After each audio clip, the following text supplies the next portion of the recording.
अस्सलामु अलैकुम रहमतुल्लाह।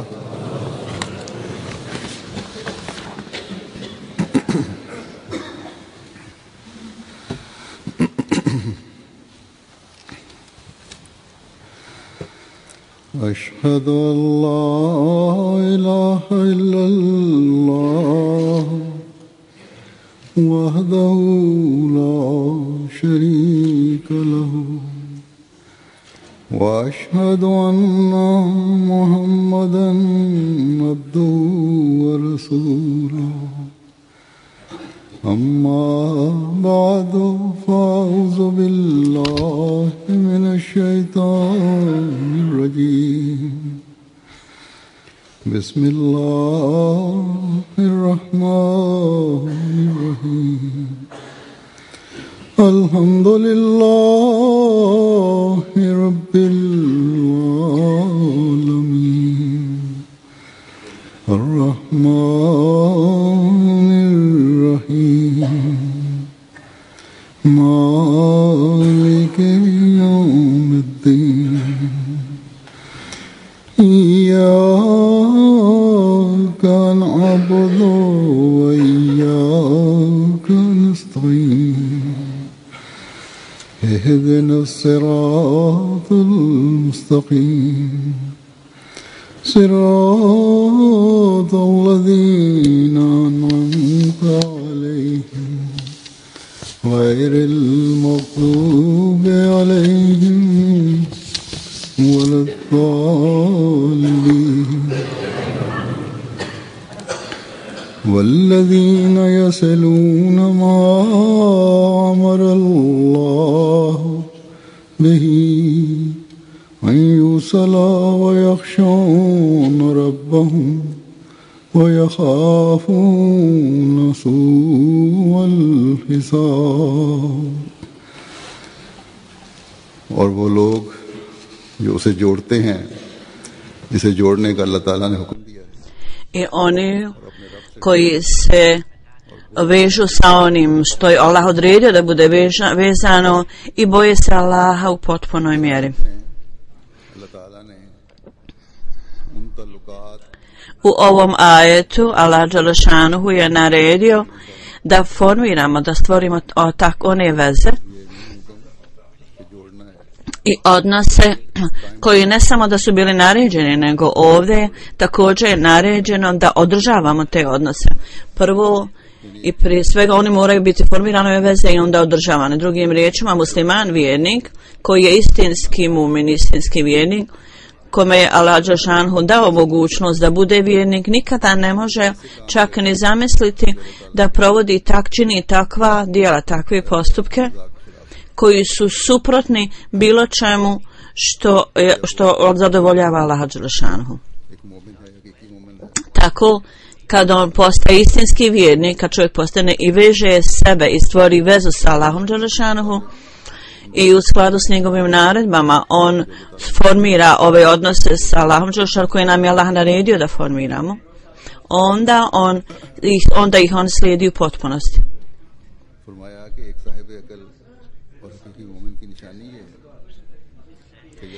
Kažu da je to oznaka mudre osobe i vjernika, da oni formiraju ove odnose koje Allah dželešanuhu naredio da se formiraju. Hazreti Muslim Maud radijallahu anhu, objašnjavajući ovaj dio ovog ajeta, ukratko je objasnio ovo na ovaj način. Pokornost Allahu dželešanuhu i ljubav prema Allahu dželešanuhu u najvišoj formi u skladu sa njegovom naredbom, takvi ljudi su naklonjeni, koji imaju takvu ljubav, su naklonjeni prema stvaranju i oni formiraju vezu bratstva i ljubavi sa stvaranjem kao rezultat te pokornosti i poslušnosti Allahu dželešanuhu.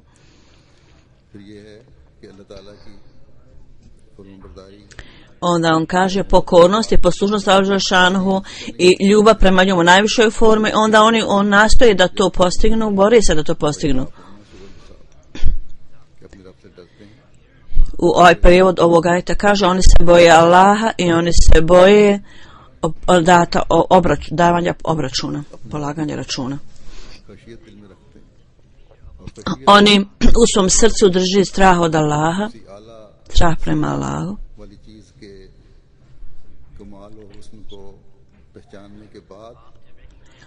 Nakon što prepoznaju ove njegove najviše forme atributa Allahove, oni se boje da nešto ne pobjegne iz njihovih ruku, da im se ne odmakne iz ruku.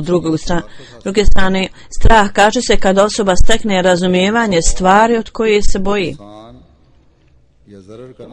Ukratko, ovaj strah ne treba da bude zbog nekog gubitka, nego iz razloga da taj čovjek razumije onu stvar od koje se bori, da je to najviša i najveća forma, a ne da se osoba boji da će izgubiti neko biće nešto. Biće koje najviše forme i najbolji na zemlji prema vjerniku muminu je Allahovo postojanje. To je za njega najviše i najuzvišenije i najveće biće. Prema tome, osim Allaha dželešanu ne postoji ništa drugo i niti može biti, niti treba biti. Kao što je rečeno prije, vjernik se bori da stekne blizinu Allahu dželešanu i onda i njegova pažnja privučena stvaranju. Ovo je oznaka vjernika. Tako ovaj strah od Allaha i ovaj strah od odmazde od Allaha, uzvraćanja od Allaha, od strane Allaha, vjernik postiže kao rezultat sljeđenja Allahovih naredbi i što je poslušan i pokoran Allahu. Kao što sam rekao, ovo je oznaka mumina vjernika. On ne može podnijeti da Allah dželešanu ikada može biti ljut na njega. Bude ljut. Ovo što se normalno kaže, čak i ako osoba nije istinski vjernik, on ovo sigurno želi i želit će. Međutim, šta vidimo u svijetu? Mi vidimo da ima mnogo ljudi koji uče časni Kur'an, oni čitaju prevod časnog Kur'ana, oni izražavaju da imaju strah od Allaha, oni nikada ne žele da prime bilo kakvu kaznu od Allaha dželešanu. Međutim, oni ne ispunjavaju pravo Allahovog stvaranja, Allahovih stvorenja. Allah dželešanu je naredio da stvorimo veze, odnose. Oni se ne bore u istinskom smislu da stvore ove veze i odnose sa Allahovim stvaranjem. Ovo je oprečnost koja se nalazi kod većine muslimana u svijetu. Uprkos činjenici što oni imaju želju i čine tvrdnju, ova oprečnost se nalazi kod njih. Mi također ne možemo reći 100% o Ahmedi muslimanima da oni dolaze pod ovu definiciju mu'mina muslimana koju je Allah dželešanu objasnio. Ovu definiciju. Prema tome, mi također treba da sebe analiziramo i da procjenjujemo sami sebe.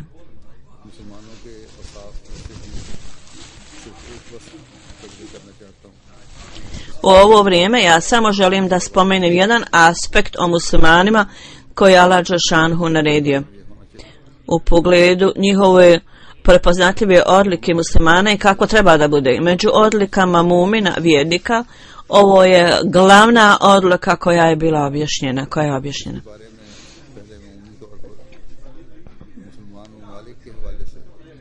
Prije svega, općenito govoreći, ja želim da nešto kažem u pogledu muslimanskih zemalja, gdje muslimansko vodstvo i vođe i ulema u ime islama i vjere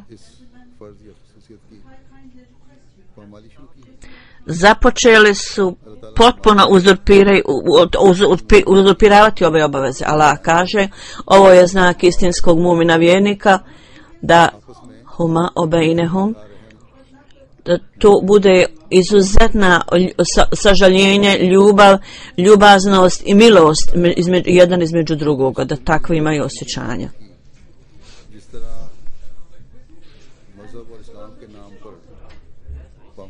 Kao što sam rekao, na način na koji se ova na koja obaveza uzurpiravane pojavi se samo jednu zemlju. Zapravo, praktično u svom cijelom muslimanskom svijetu je ono čemu smo svjedoci. Na mjestima se vidi do nižeg stepena, na drugom se vidi do većeg stepena. I ovo je zbog toga što svako samo gleda na svoje lične interese. I ovo preuzima prednost nad Allahovim zadovoljstvom. Pogledajte na stanje Pakistana. Svakodnevno nekoliko ljudi je ubijeno. Jedan musliman ubija druge muslimane. Ako pogledate na brojeve koji je ubijeno samo nekoliko godina kao rezultat napada u raznim bitkama, onda ovaj broj koji je ubijen dostiže hiljade. Ja nemam tačne brojeve ovdje, međutim iz novina se može biti zaključiti da se svakodnevno da nekoliko ljudi bude ubijeno.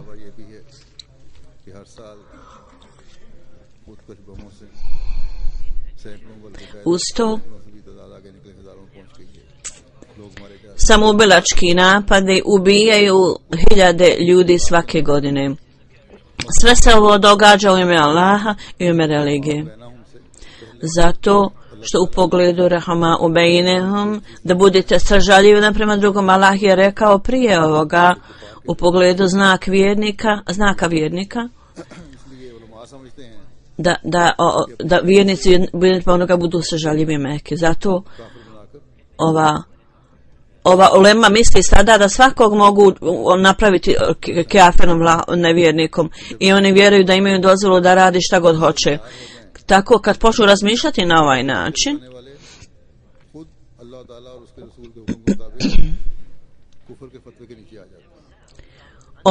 oni lično dolaze pod ovu definiciju nevjernika, jer drugi stavljaju u tu kategoriju nevjernika. Kao što sam rekao, u Pakistanu prividno mir je u smislu da nema bitke između vlade i ljudi. Međutim, ovim zemljama gdje je ratna atmosfera,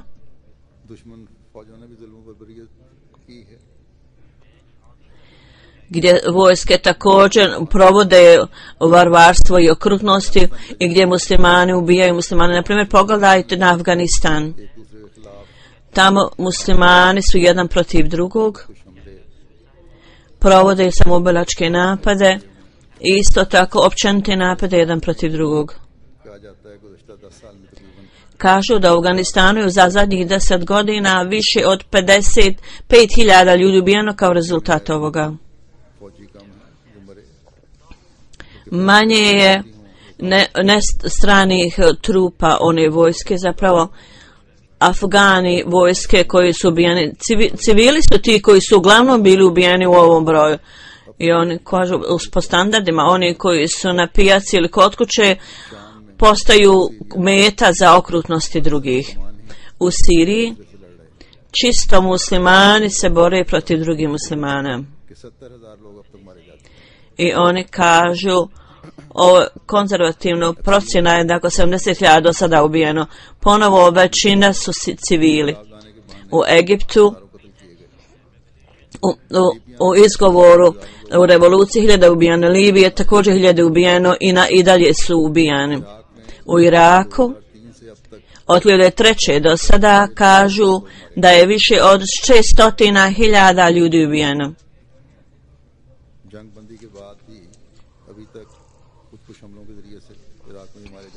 Poslije kraja rata, čak i sada zbog uvlačnih napada ljudi su ubijani. Ili zbog građanskog nemira.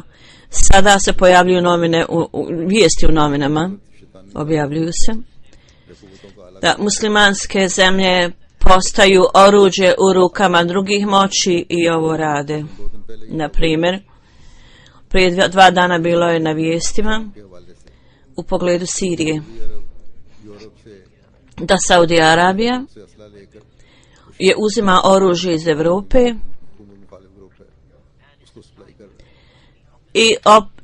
i oprema opozicionu partiju u Siriji suprotstavljanju. Među ovim ljudima su također ekstremisti. Ako ovi ljudi dođu na vlast, onda javnost će ponovo pasti u provalije okrutnosti. Ovo je ono o čemu su ljudi svjedoci u Egiptu ovih dana. Ne samo da će se ovo dogoditi s ljudima, nego s lokalnim stanovništvom, nego također bit će uništen mir u cijeloj oblasti. I onda pa izgovor na ovaj ajet kažu budite okrutni prema nevjernicima, oni također ovo čine protiv drugih muslimana. Oni tako to tumače i tako provode. Ispravno islamsko učenje je da ako vidite okrutnosti u drugim muslimanskim zemljama, u nekoj drugom islamskoj zemlji, bez uzimanja utjecaja od stranaca, govorite jedan drugome, to je muslimanska zemlja jedna drugom, treba da se bore, da utemelje pravo i mir javnosti ljudi. Ovo se sigurno moglo dogoditi.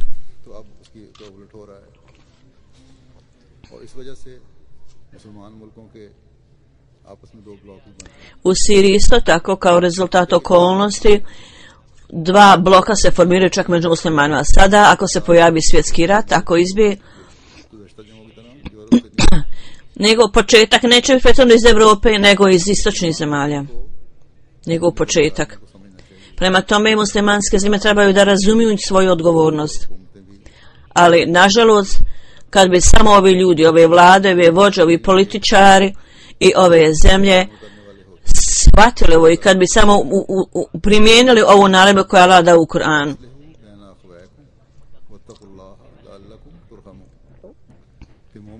U prijevodu kaže vjernik je brat drugom vjerniku, prema tome između dvojice brate napravite pomirenje i primijenite pravednost da vama bude pokazana milost. Da su ovi ljudi primijenili bogobojaznost kao rezultat ove naredbe što je Allah rekao da budemo sažaljivi prema drugom, također bi dijelili, imali bi udjelo u Allahovom sažaljenju, gdje Allah Đelšanhu je naredio muslimanima u pogledu ruhoma obejnehom. Ovdje na kraju ajeta kaže obećanje o velikoj nagradi za one vjernike koji budu činili ispravna djela, bogobojazna djela. Ovo stanje ubistva i okrutnosti, to sam rekao, to su one zemlje gdje su razum takozvani zapravo rat prevladao. Rekao sam takozvani zato što mnoge glavne zemlje i zemlje, njihove trupe i armije s ciljem da utemelje svoju superiornost, tamo su stavili svoju stopu i napravili su stanje rata i kažu mi samo nasimo da stvorimo mir. Dok da su muslimani u skladu sa naredbom Allahovom primijenili ovo, pomirite jedan drugoga i budite sažaljeni prema drugome, da su to primijenili, čak i onda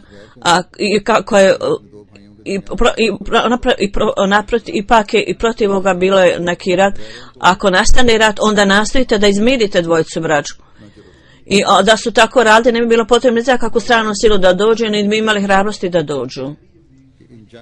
U svakom slučaju, ja sam rekao da je očito da je stanje ovih vlada koji su u ovim ratovima, međutim među ovim zemljama gdje je prividno mir, čak i ovim zemljama muslimani ubije drugog muslimana. Pogledajte u Bangladešu da vlada provodi vladin zakon protiv bilo koga drugog i kazne prema određenim vođama,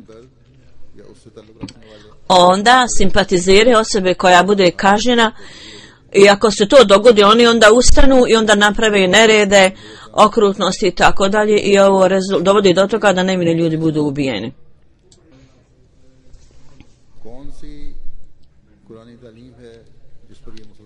Prema tome, kakva je to vrsta islama, koju vrstu islamskog učenja ove ljudi slijede? Ako procjenite situaciju, ovo je ono što ćete vidjeti, da okrutnosti i divljaštvo su do najviše mjere provode se u muslimanskim zemljama do krajnjeg stepena. Muslimani ovo provode protiv drugih muslimana. Ovo je žalosna sreća muslimana da su oni ovakvi ili takozvani muslimana. I Allah Đelšanhu je rekao da je oznaka istinskog muslimana zbog njihovog odnosa sa Allahom i njihov odnos je onda prema Božjem stvorenju čvrst i onakav kako Allah naredio.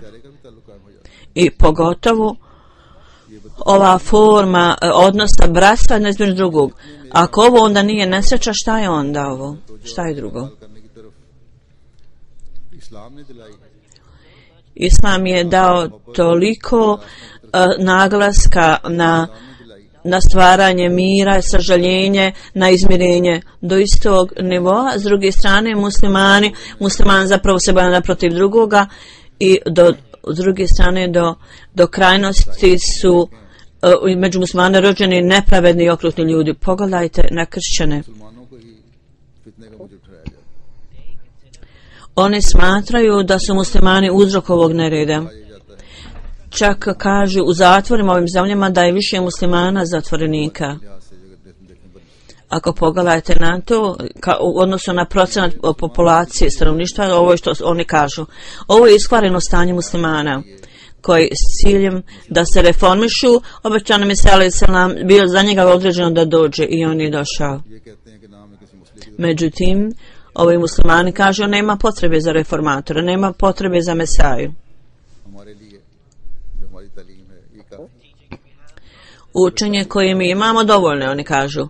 Ako da su učenja dovoljna, onda ulema, muslimansko vodstvo, za svog personalnog ličnog ega i za svoje vlastite ličnosti, zašto su formirali razne onda organizacije ove koje jesu formirali? Zašto nisu usmjerili ljude prema ispravnom učenju Islama? Zašto je toliko mnogo frakcija i podjela? I jesu li naklonjeni da jedan protiv drugog idu? Zašto ne steknu kako treba znanje o Allahu dželšanuhu i da prema drugim ljudima se tako ponašaju? Jedan prema drugom i prema drugim ljudima. Prema tome, one niti imaju straha od Allaha, niti o sudnjem danu.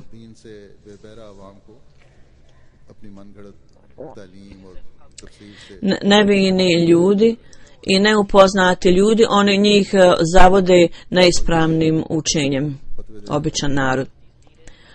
I vođe njihove i oni koji izdaju razne fetve, razne presude.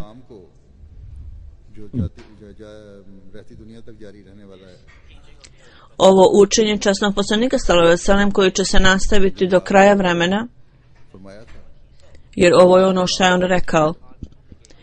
Nastavite da propagirate ovu poruku koja je data muslimanskoj zajednici. Rečeno je nemojte je zaboraviti, pa ipak ova ulema zaboravlja ovo učenje. Ne samo da zaboravljaju, nego treba reći da radi svojih ličnih interesa oni iza sebe stavljaju učenje, iza leđa učenje časnog poslanika sallallahu alejhi ve sellem. Oni ne daju nikakve važnosti i značaju njegovoj poruci i tako zasigurno su na izvjestan način vrijeđaju časnog poslanika i čine bogohulstvo. Časni poslanik sam je vrlo jasno rekao u prilikom oprosnog hadža: danas vaša krv, vaš imetak, bogatstvo vaše želje, sve su zabranjene jedan od drugog da uzimate. Na isti način ovog dana u gradu, ovaj grad, ovaj mjesec također jesu sveti. O ljudi, vrlo uskoro će doći dan kada ćete sredi svog gospodara će vas pitati kakva ste djela činili. Pogledajte, poslije mene nemojte ponovo postati nevjernici, nemojte početi udarati jedan drugog, bratov jedan drugog. Budite budni i oprezni. Oni među vama koji ste ovdje, prenesite ovo onima koji nisu prisutni, jer oni će možda poslušati bolje nego ovi koji su ovdje prisutni, koji ovdje stoje, kojima je direktno prenesena poruka. Onda je časni poslanik rekao: jesam li ja prenio kako treba Božju poruku? Časni poslanik je ovo 2 puta ponovio. Ovo je navod Hazreti Ebu Bekra. On je rekao: jest Allahov vjerovjesniče, ti si prenio poruku Allahu kako treba ispravno. Na ovaj časni poslanik rekao: o Allahu, budi nam svjedok ovome. Sada ovo je poruka koju su oni primili, a ovo su djela koja mi vidimo. Poslije ovo kratke upute, šta drugo ostaje kod takozvanih muslimanskih vođa i uleme? Kako oni mogu podići uopšte ovu vatru varvarstva i nepravde u ime religije? Oni udaraju jedan drugo vratove po vratovima. Uzurpiravanjem ovih naredbi, zar oni sami nisu onda u stanju bogohulstva? Onda je časni poslanik rekao, musliman je onaj od čijeg jezika i ruku su drugi muslimani bezbjedni, sigurni. Može li musliman danas smatrati sebe vrijednim da dođe pod ovu definiciju muslimana? Ahmedi zakonom su uklonjeni iz islama i oni su se svi udružili da formiraju ovaj zakon. Ovo za nas nema nikakve razlike, Allah je nas stvorio muslimanima, mi učimo kelme šehadet iz svog srca i mi smo u svom srcu sluge Allahovog vjerovjesnika. Međutim, oni, osim Ahmedi muslimana u drugim sektama, pogledajte koliko mnogo nepravde oni provode jedan protiv drugog, jedna sekta protiv drugih, a svi su muslimani. Zašto u Kuvajtu, Pakistanu u raznim prilikama nekoliko žena i djeca je ubijeno? Zašto? Ovo je zbog toga što su oni iz te sekte koju oni ne vole. Njihovi brojevi nisu u većini, oni nisu većina. Tako oni su napravili zakon protiv Ahmedi muslimana da istegnu svoju ruku nepravde prema njima i da počnu sve pristup protiv njih. Sada među upravo i muslimanima oni se okreću sada protiv šija. Onda ova nepravda i okrutnost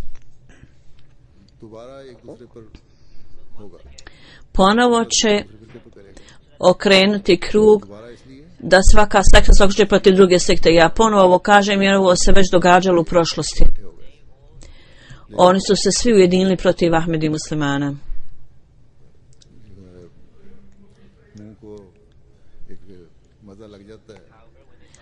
Međutim, kad oni počnu da se udružuju nečemu, oni postaju zatrovani i onda nema nikakve granice. Ovo je njihova želja. Oni jednostavno su okusili krv i oni sada prospaju krv jedan drugoga i ovo je upravo što se događa.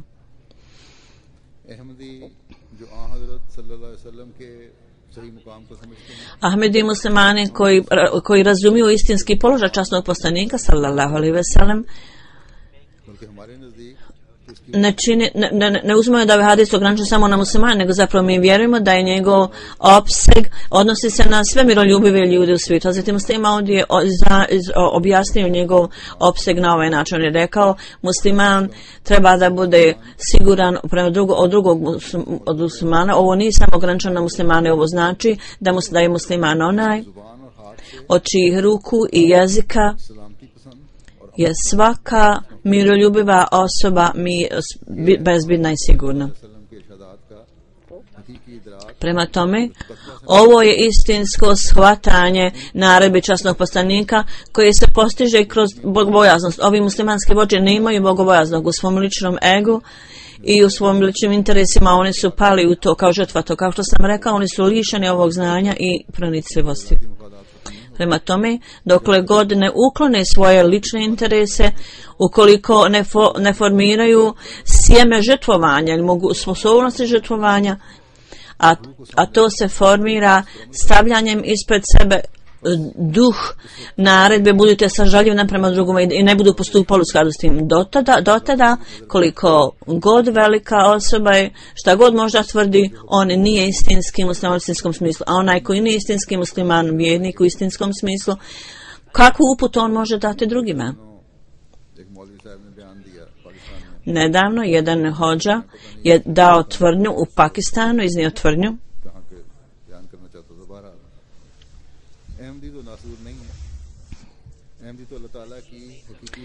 i on je napravio neke primjere protiv Ahmedi muslimana. Međutim, Ahmedi zapravo osvjetljavaju cijeli svijet. Prosvjetljavaju. Ahmedi muslimani su oni koji slušaju što ljudi imaju da kažu. Čak ne muslimani priznaju. Čak kritičar protiv islama, oni u svojim pisanjima kažu, kada čuju od Ahmedi muslimana, oni kažu da postoji razlika između vašeg islama i islama od druge uleme. Onda mi im objasnimo da je naš islam onaj koji je časni poslanik sallallahu alejhi ve sellem poučavao. Naš islam je taj koji je u skladu sa učenjima časnog Kur'ana.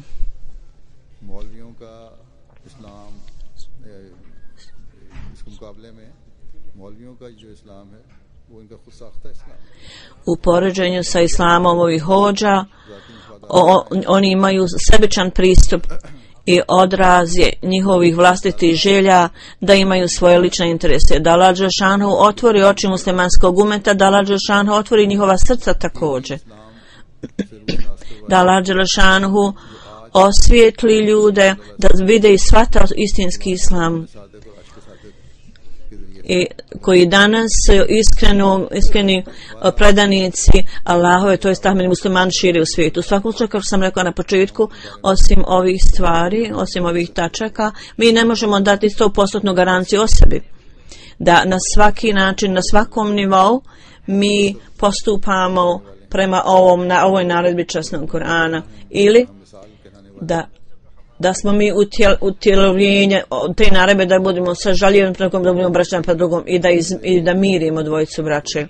Ako svaki od nas procijenimo sebe, vidjet ćemo stanje da pazimo, da ne padnemo ni u kako samo razmišljanje, samo želje svoje. Sa niže stepena do više stepena mi ne vidimo ovako stanje gdje je na manjem stepenu da ovi se čine loša djela.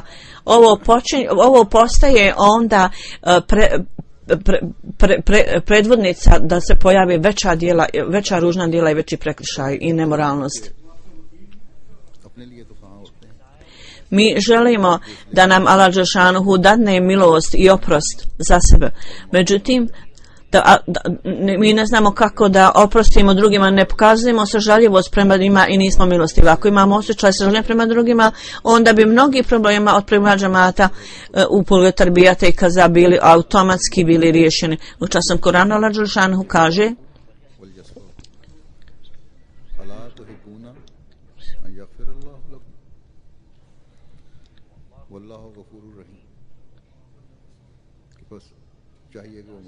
u prijevodu kaže, oni treba da oproste i previde. Zar vi ne želite da Allah dželešanu vama oprosti? Allah dželešanu je onaj koji najviše prašta i najmilostiviji. Obećani Mesija alejselam je na jednom mjestu rekao u pogledu ovoga: opraštajte greške i grijehe drugih i previđajte njihove greške, zatvorite oči i greške. Zar ne želi da vama Allah dželešanu oprosti i da bude milostiv prema vama? On je Gafur Rahim, najmilostiviji i najviše prašta.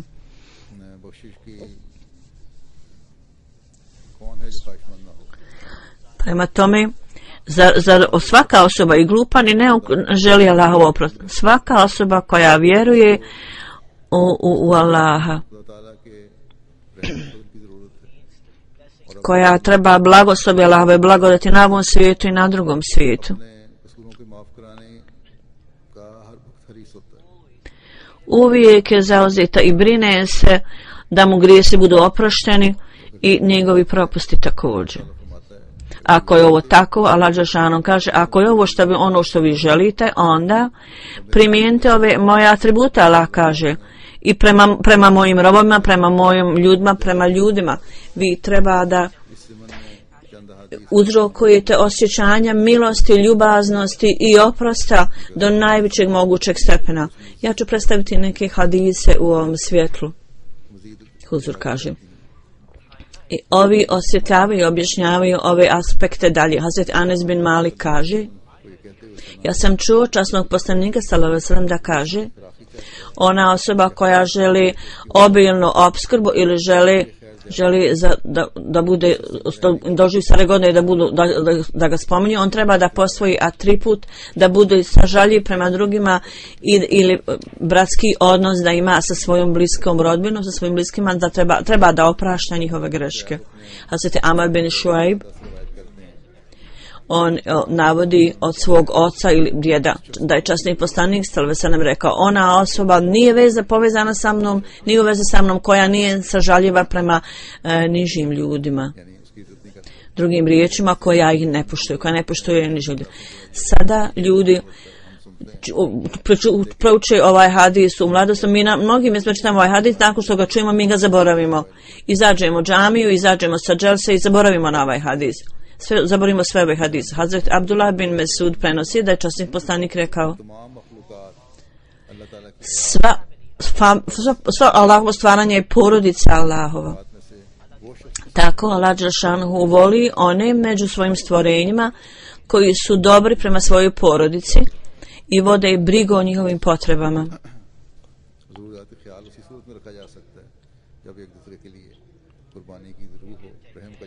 Vi možete voditi brigu o njima kad imate ovaj osjećaj sažaljenja, kad imate ljubav i milost. Hazret Abdullah bin Amr prenosi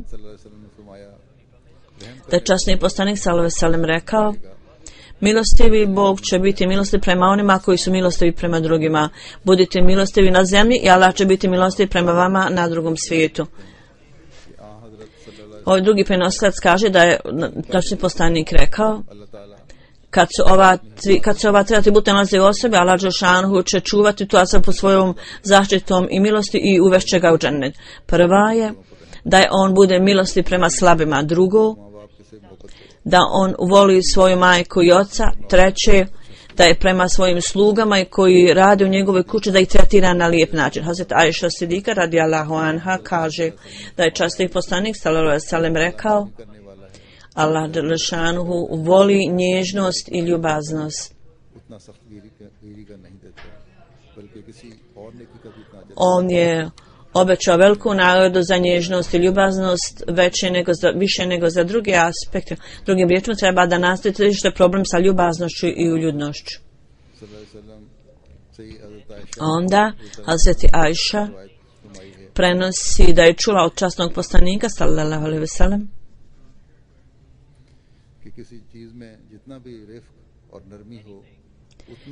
bilo šta što ima više ljubaznosti i nježnosti u sebi čini stvar ljepšom. Kada uklonite ove odlike, onda to postane nešto što je puno teškoće ili strogoće. To onda uzrokuje loše stvari i uzrokuje da ljudi bježe. Hazret ibn Mesud prenosi da je časni poslanik sallallahu alejhi ve sellem rekao, hoćete li da vam kažem prema kome je zabranjena vatra? Ta vatra je zabranjena prema svakoj osobi koja bude bliska prema ljudima, dakle ne mrzi ljude, nego je ljubazan prema ljudima i on im olakšava i također im pomaže. U svjetlu ovoga ja pogotovo želim da upozorim vršioce dužnosti da ove pobožne odlike i ovi osjećani sažaljenja treba da bude kod svakog vršioca dužnosti. To treba da bude u svakom Ahmedi. Međutim, vršioci dužnosti koji provode posao džemata, pogotovo kod njih. Ako osoba ponavljajući dođe u kancelariju i nastoji da ga kontaktira, on ne treba, vršioc dužnosti ne treba da mu to bude teško. Treba da otvoreno i toplog srca da ga dočeka, da ga primi. Nijedan radnik džemata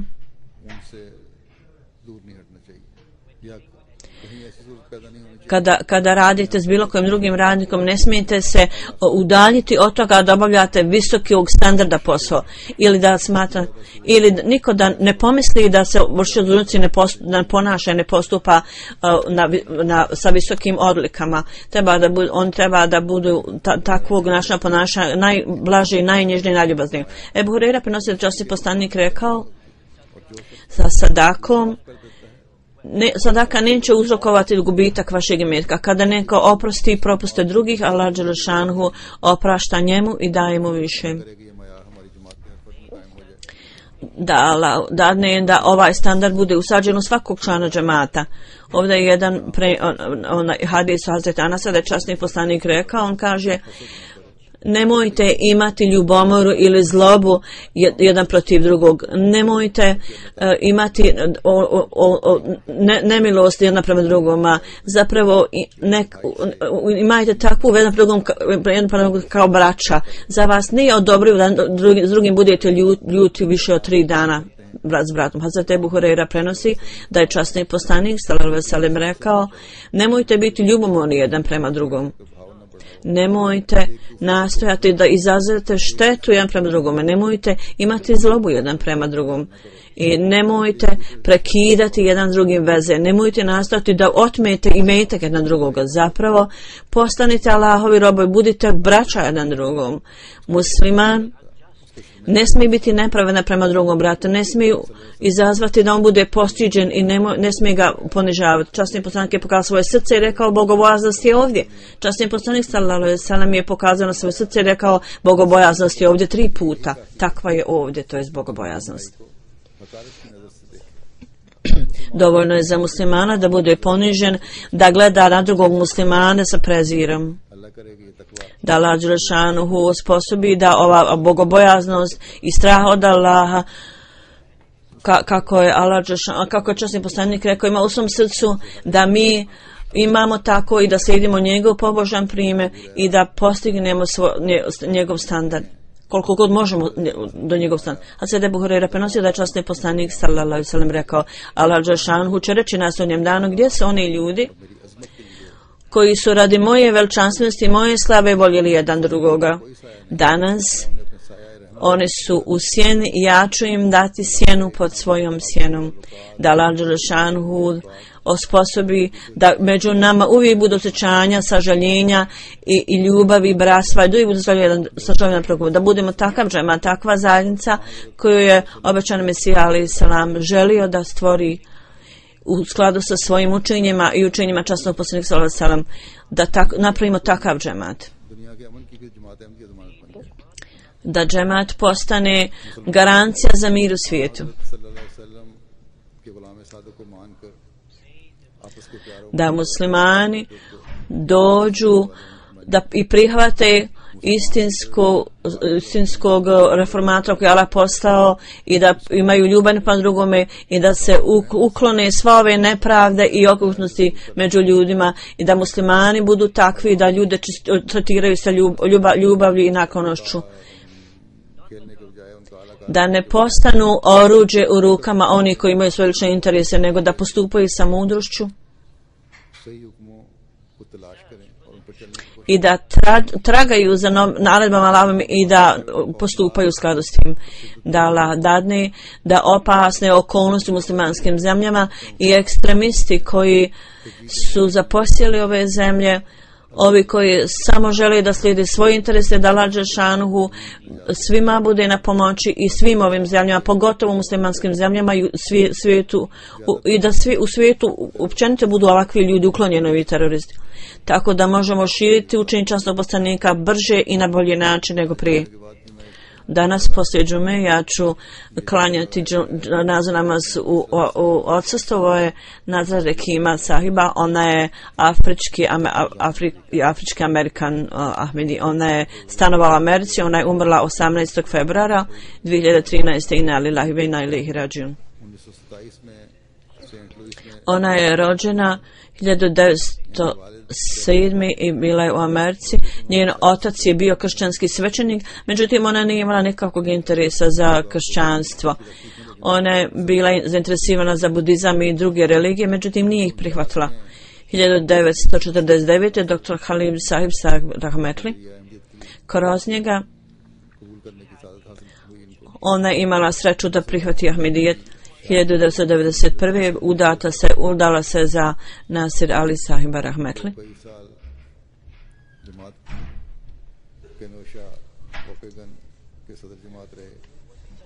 koji je bio predsjednik džemata na određenim mjestima nekoliko godina.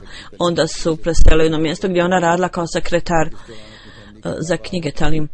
U toku ovog vremena, osim njene familije, ona je također uredila za obrazovanje nekoliko familija drugih. Napravila aranžma. 1979. bila izabrana za predsjednicu džemata i kao oblasni predsjednik. Ona je pazila na 5 oblasti i također bila lokalni predsjednik lokalnog džemata. Od 85. do 95. radila je u raznim dužnostima u ređi. Poslije toga je bila ponovo izabrana kao predsjednika ženske organizacije. Imala je veliku strast i ljubav prema tabligh. Ona bi objavljivala pamflete, liflete i dijele.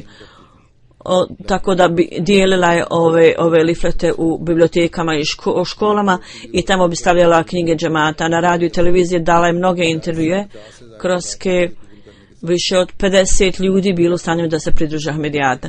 Ona je bila vrlo ljubazna i blaga osoba, izuzetno inteligentna. Kao rezultat ovoga, ogroman broj ljudi je dolazio da se sretne s njom. Smatrali su je zaista dobrim učiteljem. Ahmedi žene su je smatrale kao majkom. Ona bi objasnila ljudima sa velikom ljubavlju i ispravljala bi njihove greške. Ona je uvijek savjetovala djevojke o pokrivanju i objašnjavanju islamske vrijednosti i objašnjavanju kako da se nosi sa lošim efektom zapadnog društva. Ponekad naša djeca u ovo vrijeme su pod utjecajem pravo od zapadnom kulturom, zapadnim društvom zapravo. Ona je propila svojoj majci mnogo godina, prenosila je poruku Ahmedijati. Njena majka je postala Ahmedi kad je bila 85 godina stara. Da Allah Đelešanuhu dadne njenoj majci dug život, pošto je da umrla kako stara, bila je vrlo aktivna i također obavljala džumu namaz, petkom namaz. Njena je također, iako je bila starija, također je bila vrlo aktivno uzimala učešće u poslu džemata, u hilafetu i upravi džemata. Imala je odnos velike ljubavi. Prethodne godine ona je imala mulakat sa mnom. Huzur kaže da Allah Đelešanu pod uzdigne njen položaj. Ona ima 9 djece i 22 unučadi. Da Allah Đelešanu usposobi sve njih da ostanu čvrsti u pobožnosti i da budu nasljednici njenih blagoslova.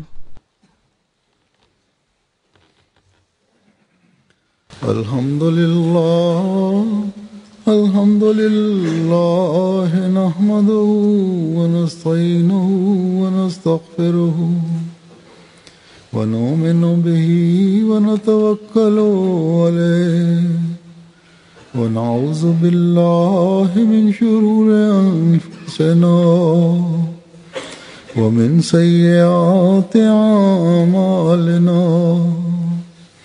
من يهده الله فلا مضل له ومن يضلل فلا هادي له ونشهد أن لا إله إلا الله ونشهد أن محمدا عبده ورسوله.